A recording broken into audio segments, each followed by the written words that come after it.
Je pense que l'Internet des objets, comme toutes les autres technologies dont on a parlé aujourd'hui, que ce soit le cloud computing ou le machine learning, pris indépendamment ont un certain nombre d'avantages, mais comme tu le dis, ils sont effectivement sublimés par la convergence et puis la complémentarité de ces outils. C'est en les faisant travailler ensemble qu'on arrive souvent à trouver de nouvelles applications et puis à créer de l'innovation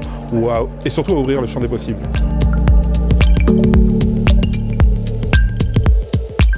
Alors, un des exemples que j'aime bien prendre en ce moment, c'est cet exemple du Roboclet, alors qui a l'avantage d'illustrer assez facilement, parce que tout le monde le comprend. C'est ce bras robotisé que l'on dit collaboratif, qui a été entraîné par Eddy Baillifard, maître racleur, mais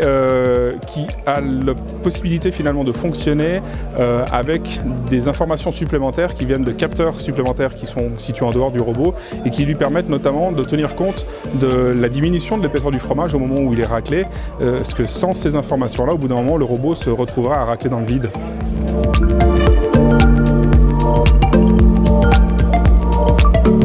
Ce terme qu'on utilise de plus en plus d'intelligence augmentée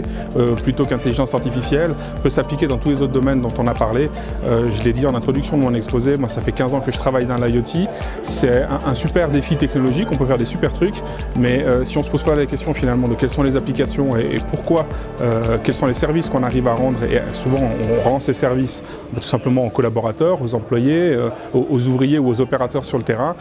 sans garder ça à l'esprit, ça à mon avis aucun sens.